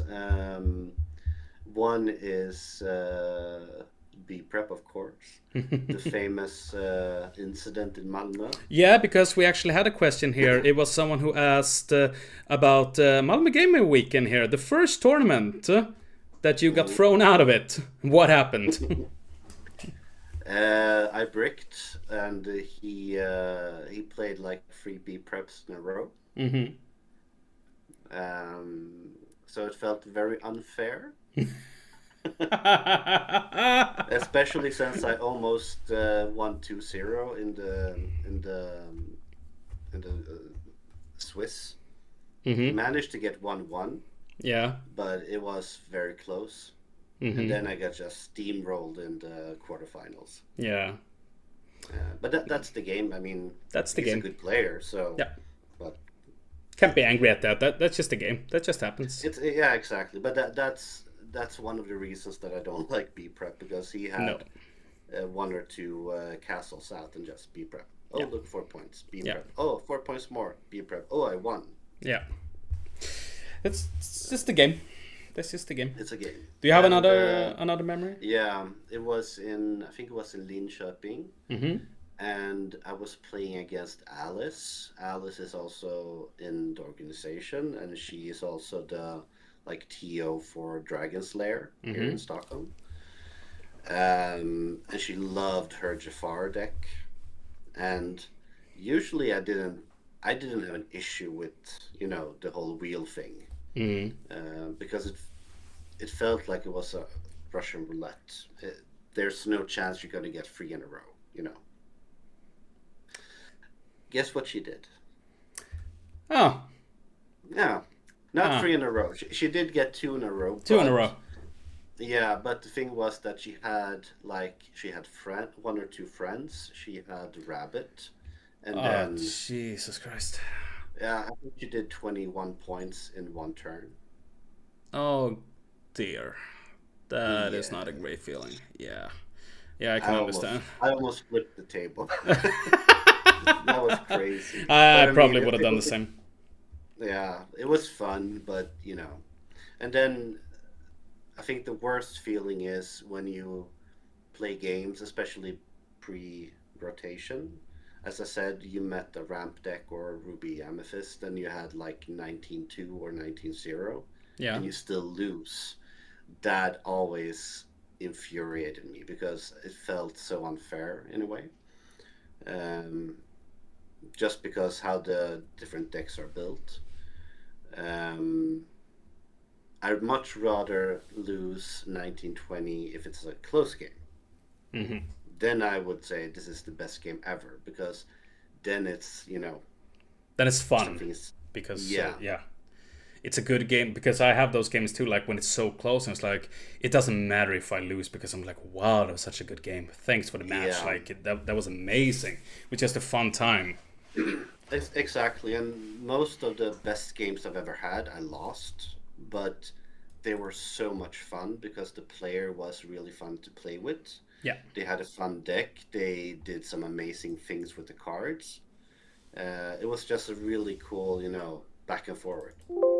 and I think that also because when you play against someone that is generally just nice and just likes to chat, that just makes the game even better. Yes, and for me,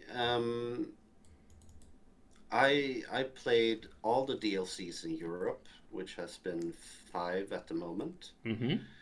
I never met anyone that has been like had a bad temper or was like a bad person. Okay. Let's say it like that. Hmm? I've met the most amazing people from all over the world. Of course, there are some people that's super competitive. Mm-hmm. They are not inheriting inherit bad. They don't have an attitude, but it's harder to reach them. Which I also can respect in some types because when I go to a store champ, for example, then I'm meeting like you guys and we're just having a lot of fun. Mm. So that, but also like when I go to a big tournament, I'm there because I'm having fun. Now I don't really play in the big Swedish tournament because I help organizing it. But if I would play like in Malmö, I'm going there to win. Of course, that's my goal. Like I have a goal and that's to win. So in a general, I understand like you are very competitive. You're not there to make friends. Like I'm there to win. But in my opinion, still like I'm still gonna have a great attitude about it because I'm still gonna be like, that's just who I am. I'm almost be like, hey, like let's talk to everyone, like be super nice in general. But I respect it also that some people are just super focused. Don't break my mood right now. I'm just thinking and everything, which then Exactly. also, And which I is the think competitive those, side also to it. yeah, I think those people who are competitive but still really nice, those are unicorns. Yeah. It's very hard to find them in this because it's a pretty it's two pretty static sides. You Yeah. have the more casual and you have the more competitive. Yeah, I wouldn't say that I have met players that I thought was downright nasty to play against. I have played against player that have been competitive, but I haven't had any problems with them. Like I have played other TCG games where I have met players that are, in my opinion, unbearable. Like I couldn't stand them. I almost wanted to quit the game just so I could get out of there. But that's the once again that's the beauty of Lorcana. It's a very good community, and mostly I would say 95 of the people that comes to these events are some of the nicest people that you can meet. And after the game you can be like upset with yourself that it went bad, but I'm still standing and talking to them and be like, oh, and we discuss ideas like what if I do this and what if I do that. You rarely see that in a competitive TCG game, actually, and at least in Exactly. tournaments. And uh, fun fact is that Stockholm Open has always been a great place for international players. Stockholm Open 2, we actually had two-thirds of the players were from outside Sweden, yeah. which is, I would say, it's a strength that you can actually get that big of a crowd that's not from the country the tournament is hosted. We even had players from the US, which was really crazy That was and fun. insane. That was so fun to see actually, and some big names were actually there also. I mean, in Malmö we had the world champ himself was there, for Mm. example. That was just so fun, and we had Spessy was there, for example. Also, he was there casting also, which was really fun to see. Yeah, that was Malmö Game Week. But he Um, was in Stockholm Open 1 also. yes, Yeah, Spetsy, yeah. yes. And Stockholm Open 2, we had Son, Hmm. the top 4 player. Very We nice guy. had, Very nice guy to talk to. he seems super nice. He was very nice. And then we had some people from Forbidden Mountain. I think Hmm. one of them went to the finals Yeah. this DLC in the US.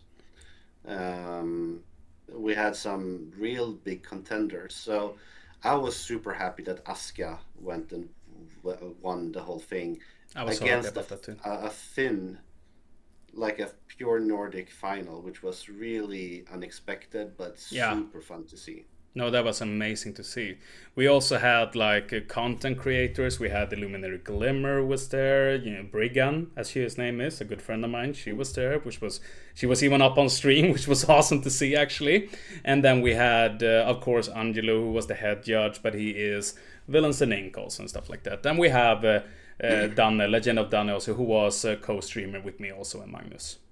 Yeah, and we had Tales of Lorcana, which is a Italian Mm-hmm. team, which is really good. We had the team Saniswit. Now I don't remember the team name, but they're like the best team in the world at the Yeah. moment with a lot of people and like But top players. do you have an opinion about like content creators? Because I myself, I try to do a lot of content creation and put up memes and booster openings. Do you have like what is your opinion about content creation? Does that help the community a lot in your opinion?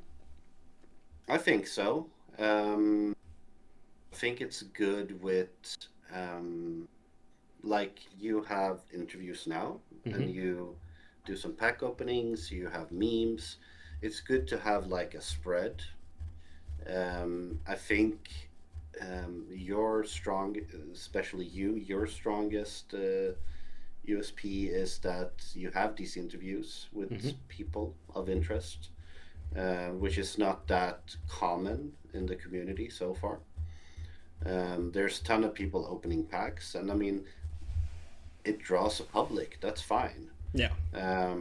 But it's good to also maybe do deep dives. I have to confess I don't particularly look at a lot of content myself, because since I work with it, you kind of keep away so you don't burn out. Yeah. Um, if I would go all in, I would quit Lorcana in like 1 week. Probably. No, but I think Yeah, it needs to be more of like people interviewing, because as I said, I'm always more interested in what happens behind the scene. I'm more interested in seeing how it happens than the actual happening, yeah. especially when I'm passionate about something. Mm. Revengate, first time shadow. Hello and welcome to the stream, guys. If you haven't followed me already here on Twitch, please click the follow button and help me reach the goal of 200 followers. Rare Hunters was there also. Yeah, the Rare Hunters was at the Stockholm Yeah, Open that was too. Sam's team. Yeah. Yeah, exactly. They were there also. You have done so much for this community, Dejan. You really have done. Is there something that you are really proud of that you have done for this community? I think the thing that I'm most proud of is having people coming up to me and say that they did feel very welcome, um, because that that makes me feel that I've made an impact, Mm. or I'm helped form the community to have that type of impact. Uh, we had um, we had a German, I think it was, a German guy who decided to take like a week in Stockholm before Stockholm Open 2 and Yeah, just, sightseeing. And he came to Alpha Spain and we played, and afterwards he came up to me and was like, I never felt this included anywhere. You know, that's not my own play hub. yeah, So that was super nice. But then we tried to have initiatives to help the community grow. So, and I'm kind of happy and about that. We have this initiative called Invite a Friend. mm-hmm. So we have a bit of a product left from the price wall, and we were like, can't we use this to kind of grow the community? What's the best way to do it? So the idea is that an older player that's been playing the game brings a friend that never played the game before, and they have to participate 4 times in a 12 period, um, a 12-week period, which is like the set length pretty much. And when both of them has 4 checks that they've been in play, they don't have to be there at the same time. The older player gets a playmat, and the new player gets, I think it's Azurite Sea Trove, which gives them a bit of a boost to start collecting. They get some, some dice, they get some extra packs, and they don't have to put too much effort into it. Yeah, And of course, we know that it could be some people that come, take the product, and go. That's fine. We have to accept that. But hopefully, some people will stay. and I think they will also, because I think that's actually some kind of a trend with the Swedish community, that we are very open and we just want to help. We just want Yeah. more players, and just be nice and come over, because we're gonna take good care of you. We don't bite, we promise. Not hard, at least. Not hard, at least. Your favorite Disney movie and why? Oh, this is always hard. Like, Yeah.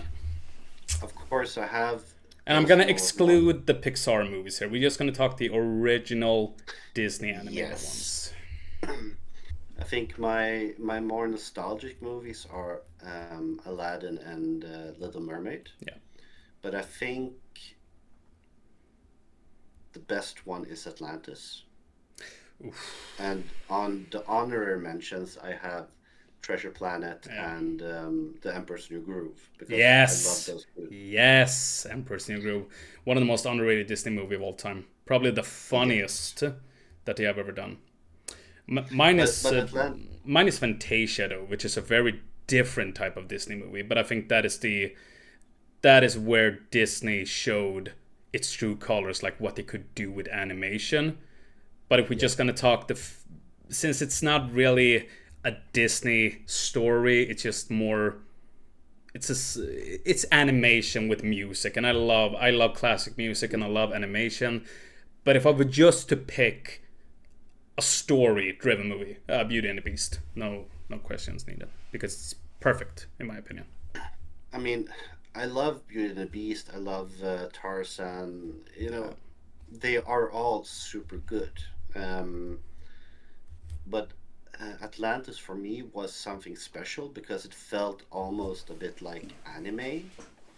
I remember when I saw the trailer the first time, it Yeah. felt very dark. I was Oh, like, okay, this can't be Disney. This is insane. I remember when I Because saw that trailer too. I was like, I was very young, but I was like, what is this? Like, wow, this looks yeah, different. when you see Kira's eyes just glowing, Yeah. and Oh, that was so it. cool. That whole Um, scene with her with the transformations going up, I was like, this is Disney? Like, this is yeah, insane. it was really cool. And for me, it wasn't just the movie and the theme. It was also Mike Mignola, uh, the artist who actually Hmm. draws Hellboy. He That's did the right. concept art for the movie, which shows because they have this very angular faces and stuff, and you can really see his style in it, which makes it even more dark in a way. That's right. Um, and they Forgot about also, that. because Atlantis didn't come to Swedish cinema, so I was lucky enough. As I said, my dad was a huge tech nerd, so we had a DVD player, which Mm-hmm. wasn't very common back then. So, and in Malmö, where I lived at the time, they had this video store that was like the only video store in Sweden that was like importing movies, like it was super Ooh. big. So I actually imported and bought Atlantis from that store. It was like this double DVDs special edition, and they had actually a documentary disc on it, and it was just like an hour long. You can actually see it on YouTube for free. But they actually went through how they created Atlantis, and that never like the area in the movie, Mm-hmm. like and that never left me because it was so detailed. Like, okay, we're gonna create this movie. We have Atlantis that's kind of sink down in the Earth's crust. How do they survive? Where do they get heat from? Where do they get food from? They had the whole ecosystem planned out, and the language, everything. Yeah. It was such a nice tapestry of design and information that they just kind of melded together. And I think the language itself is amazing because they actually brought in the guy who created the Klingon language from Star Trek. oh, So he cool. has made the language for the Atlantis movie. So they said we need you to create this new kind of language. And he's like, no problem. So you can actually learn Atlantic and how they speak in the movie. So That's cool. that's pretty cool. I would actually like to learn that myself when I have the time. But it's fun that you say because since I grew up in the 90s, like the movies that are usually talked about back then were the Disney Renaissance movies, from The Little Mermaid all the way up to Tarzan. But I'm really happy now that the early 2000 movies like Treasure Planet, Atlantis, Lilo and Stitch are getting such a good reputation right now, and a lot of people are talking about them more and more and more. So I hope for God Disney remake Atlantis and Treasure Planet. We I want mean, those. those would be more, I'm not saying easy to do, but it felt like those are more clear to make a real action movie of Yeah. instead of Lilo and Stitch, for example. which was a good movie actually. I saw that one live action. It was actually pretty good. I started watching it. I didn't finish. The thing is, I'm not a big fan of these movies. No, Not that they're bad. It's just not something that I want to watch. I want to watch the animation. yeah, and I But think that is one of the things that a lot of our us old school Disney fans are saying, like, we do not want to watch them because it's bad, because I watched them all and some of them are really good. I think that there are actually some of them, actually one of them that surpasses the original, while the which other one? ones, Jungle Book, in my opinion, I thought that one Mm. was really, really well done and very well done and very true to the Rudyard Kipling story of the Jungle Book itself. I thought Aladdin was actually pretty good. I thought Will Smith did a very good job, even though he went up at probably the best character ever created by Disney, the genie by Robbie Oh Williams. yes. So he did a good job there. But as you said, it's the animation, the Mm. hand drawn style animation. That is the beauty of it. Mm. Okay. And if you take The Little Mermaid, I think that I have no.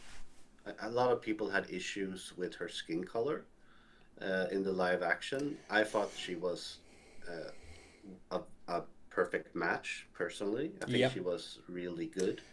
Probably the best thing Uh, about that movie was I is her name Haley yeah, something. Bailey? Yeah, she was Haley something. amazing. She was one of the, and the thing with the skin color thing, I, I just Yeah, in there out I there. don't get it. I don't get it either. Yeah, Just okay, if that's the biggest issue, then probably you have some issue yourself. But yeah. she was probably one of the best thing with that movie, in my opinion. She was a fabulous Ariel.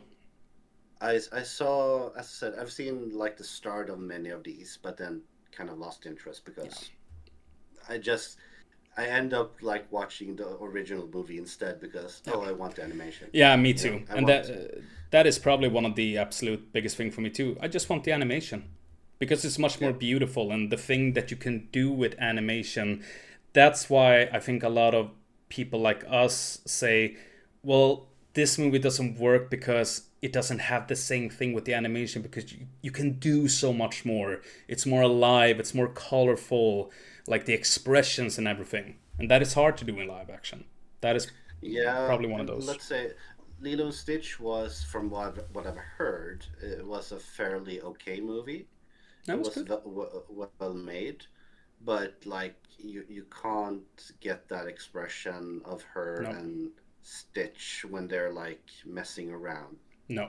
You That know, it's impossible, and it's just a special feeling. yeah, it's doomed. It's doomed to fail. Do you have a specific moment from a tournament that a funny moment, like this was funny?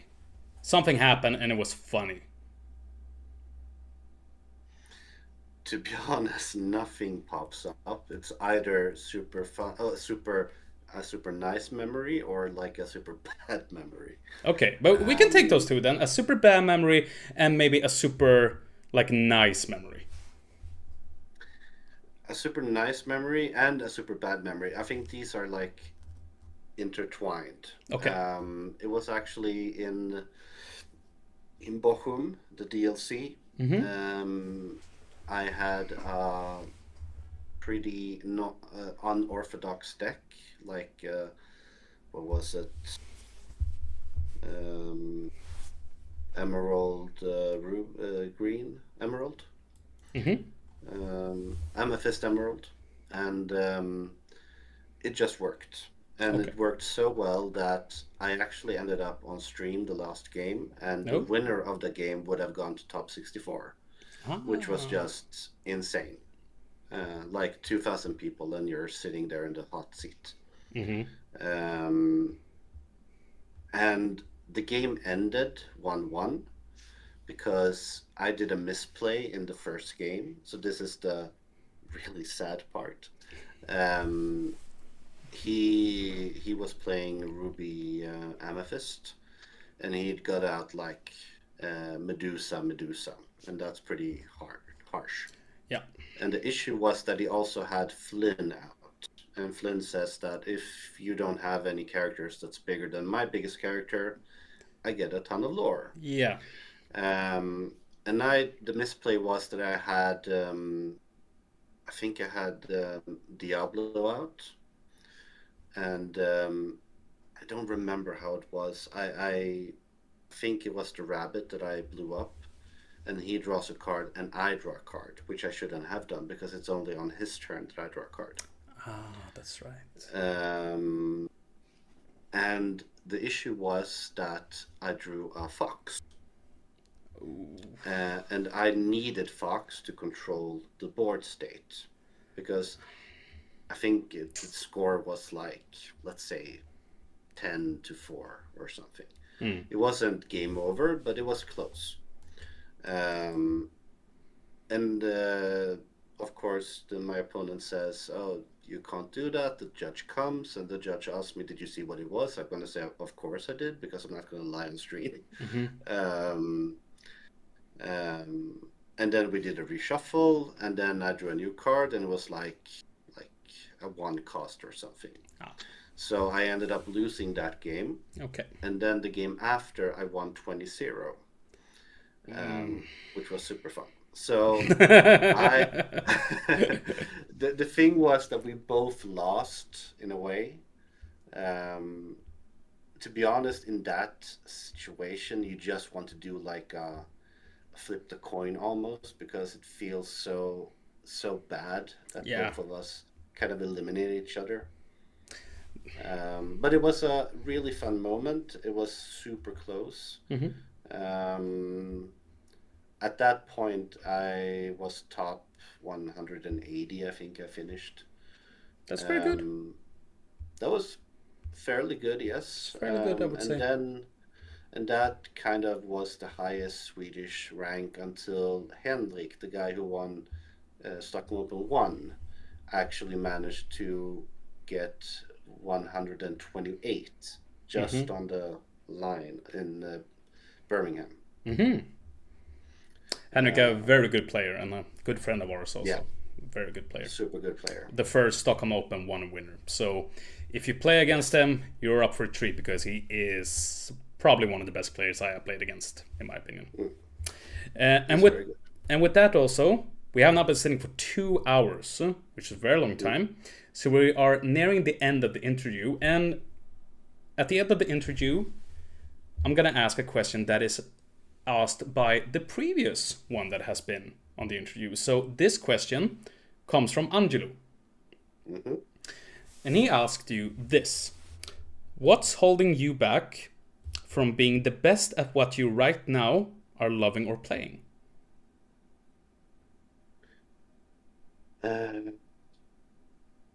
I would say burnout. Because I see players like DKP, Son, Henrik, the players that actually go far in tournaments. I don't have the stamina or the interest to sit and play that much. No. Because it kills my interest. That's why I say burnout. If I would play the best meta deck day in and day out just for a DLC, I would stop playing the game after that. Yeah. So for me, it's about finding the balance, playing, organizing, because I can't be on top of both. I need to kind of dial down quite a lot on one of them just to keep up the balance internally. And I would actually agree with that too, because like if I would only sit and play one single deck, that would take away the fun from the game. It's always fun to play different types and like evolving your game idea, because when I entered the game I used to play Amethyst Amber, and I think that is the perfect deck to start with to learn the game. Because when it comes down to it, Lorcana is about getting to 20. The first to get to 20 lore wins. But then after that I felt like, well, now I know the game kind of. Now I want to evolve, so that's why I started to use like Ruby Sapphire and stuff like that. Decks that are pretty difficult to play because you need to understand what you're doing. So Yes. I fully understand that. And you are also going to be asking a question to the next one that's going to be on interview. You can ask anything you want. I would love it to be about gaming or TCG board game, but you can ask anything you want. Anything I want. What would be the dream IP for a TCG for this person outside Lorcana? Outside of Lorcana.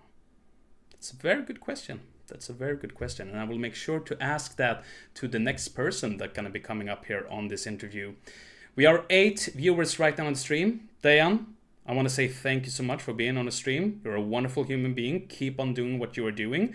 And we're going to see each other tomorrow also for the tournament, the Infinity tournament at Alpha Sphere. It's going to be really fun. Is it something that you want to say before we turn the stream off? No, just good job. Thank you. I'm happy you're doing these interviews. I think it gives a good insight into the game, the organizations, the players, just giving a face to the masses pretty much. And I want to say Merry Christmas to people because the season is winding down. It's going to be pretty slow going for the next month. We have like one league night planned, and then Alpha Spell has like winter not closed, but they end. I think they close at 7, and then you don't have time to play. So. No. And with that, Merry Christmas to you. We see each other tomorrow. And guys, give a big round of applause and a lot of hearts to the one and only Dejan Holmstrand. Thank you so much for being on this interview. And we see each other on the next adventure. Have a nice one. Thank you so much. And with that, guys, I just want to say thank you so much for being on the stream with me, being on this adventure. Once again, thank you so much to Dejan Holmstrand for being on this interview. Guys, it's been 2 hours right now. I'm feeling a little bit tired, so I'm gonna go straight to bed and get some sleep and get pumped tomorrow, because tomorrow it's time for the Infinity Tournament at Alpha Spel. I hope to see a lot of you guys there. Until then, guys, take care of you. You are awesome. And bye for now.